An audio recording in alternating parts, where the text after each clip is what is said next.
strážka.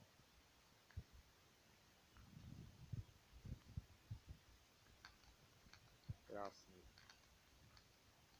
jesenný deň. Pre ľudí, ktorí majú radi jeseň a dážď, ktorý je s ňou bezprostredne spojený, počasie ako stvorené.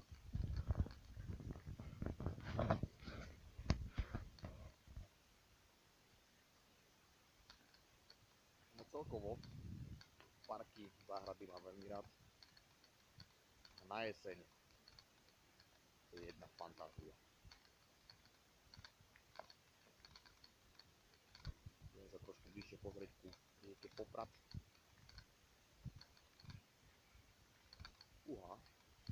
Skoro myslím, že tretí deň intenzívne prší, takže sa nám dosť rozvodnila.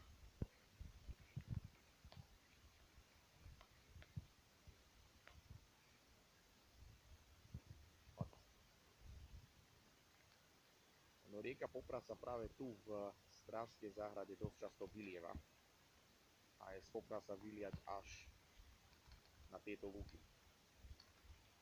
Veľký problém bol práve v roku 2010,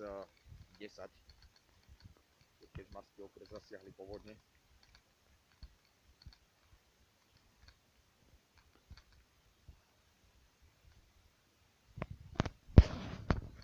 Tak práve rieka Poprad sa vyliala aj z Spišskej Belej, aj z strážka. Ono tie dolné domy, ktoré sa potom nachádzajú pod kaštieľom, tak tie boli úplne vytopené.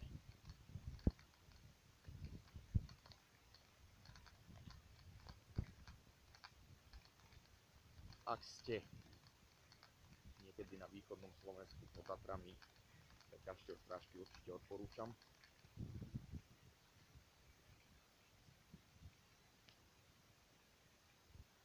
V kaštieľi sa nachádza najväčšia expozícia diel Ladislava Medňanského na Slovensku. Ladislav Medňanský patrí k popredným európskym impresionistom, čiže krajinomaľba, impresionizmus. Potom je tu humanistická knižnica, okolo 8000 kníh, písaných v rôznych jazykoch, v latinčine, v maďarčine, v nemčine, v angličtine, v francúzštine, taliančine. Starožitý nábytok a takisto ukážka historického portrétu, najmä z tvorby Jana Gottlieba Kramera. Takže ak sa zaujímate o históriu, ak sa zaujímate o obrazy, alebo ak ste len nadšenci starého umenia, tak jednoznačne kaštieľ Strážky odporúčam. No a po prehliadke si môžete takto pekne prejsť cez Strážsky park, kde sú inštalované sochy československých sochárov hlavne z 60., 70., 80. rokov. Celkovo je kaštieľ v práve Slovenskej národnej galérie.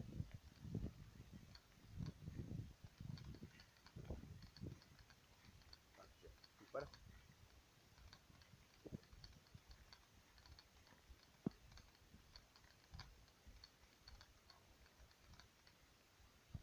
Veľmi známa socha Milenci parku.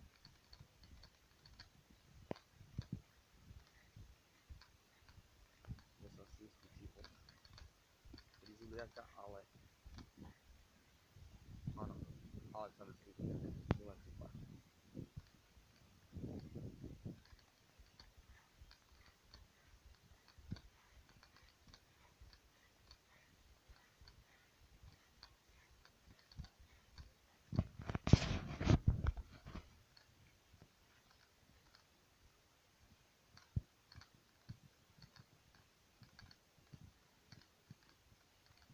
Veľa ľudí sa čuduje, prečo mám rád práve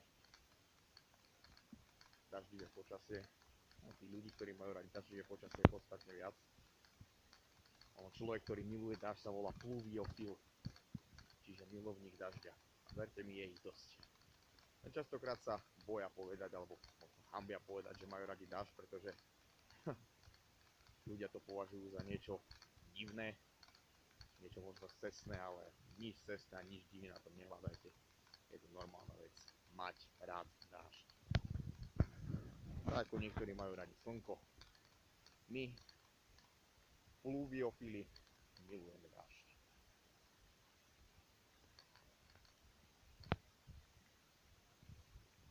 V tomto anglickom parku, ktorý je, to som asi nespomínal, veľký 6 hektárov, spolu s kaštieľom 7 hektárov. Samotný park má teda 6 hektárov. Nájdete rôzne stromy, ktoré tu nechal vysadiť ešte Ondrej Zirmaj. A z veľkej časti lipy, javory, takisto gaštany a potom v hornej časti aj pár bries. Hore za týmto kopčekom, ale tam už nepôjdem, lebo je tam veľa blata, je aj šachovnica, kde si veľká skupina môžete zapožičať a šachové figurky a zahrať si partičku šachu, čo vnímam takisto veľmi pozitívne. Cirka 150 metrov od schodiska je rodinná hrobka Colbelovcov, posledné majiteľky kaštieľa Markity Colbelovej, ktorá tu žila až do svojej smrti v roku 1972. No, komunisti tu nechali dožiť, keďže v druhej svetovej vojne pomáhala partizánom. Rodinná hrobka. A sú tieto dva milé gaštany. Práve v takomto jesennom období deti veľmi krát chodia, veľmi veľa krát a častokrát chodia zbierať gaštany. Vidíte, že je tu strašne veľa. To som prešiel len pár metrov. Všade. Tých gaštanov je fakt veľa. Na túto chodia deti zbierať. Je bolo studnička, ale picný neodporúčam. A veľké rondo, malé rondo. Veľké rondo je pomerne dosť staré, typujem 200 rokov určite. Ono na niektorých obrazoch od Ladislava Medňanského, ktorý pôsobil v 19. a na začiatku 20. storočia, vidíme aj práve toto veľké rondo, čiže už Medňanského maľoval. No a malé rondo, ktoré stojí vedľa neho, čiže kruh vytvorený z líp, tak to má nejakých 24 rokov. Myslím, že v 97. boli vysádzané a tie stromčeky sa priviezli, pokiaľ viem, tak z kaštieľa Petiar. Čiže z časti sú tie dva slovenské kaštieľy spojené.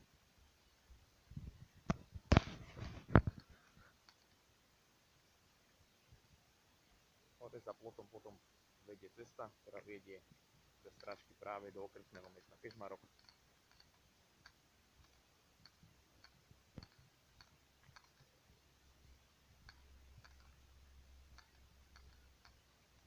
Krásny vrba.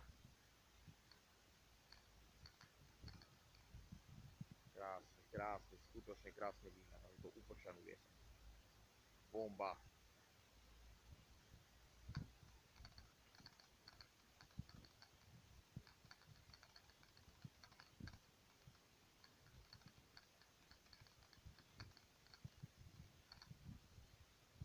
Chodník nie je veľmi upravený, ale myslím, že to časom príde.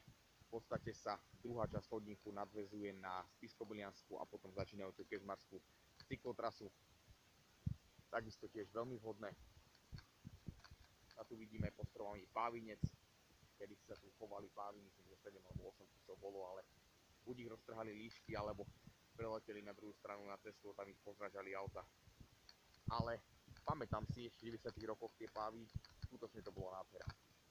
A veľmi vkusný doplnok Strážskeho kaštieľa, ale bohužiaľ už ich tu nemá.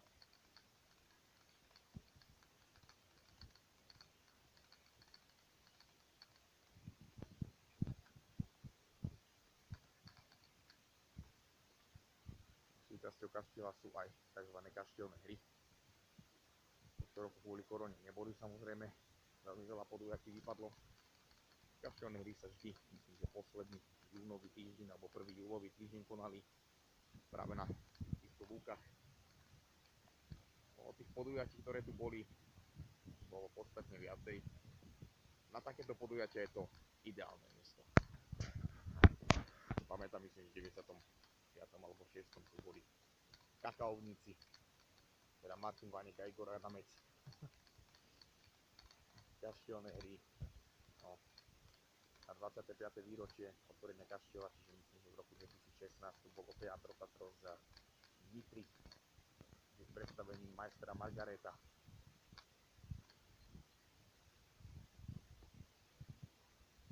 Vyšli sme pekne celý kaštiel, respektíve celý park. V krásnom jesennom počasí. A vychádzame z parku. Aj z mojej strany je to všetko. Z kaštieľa, strážka, parku, strážka.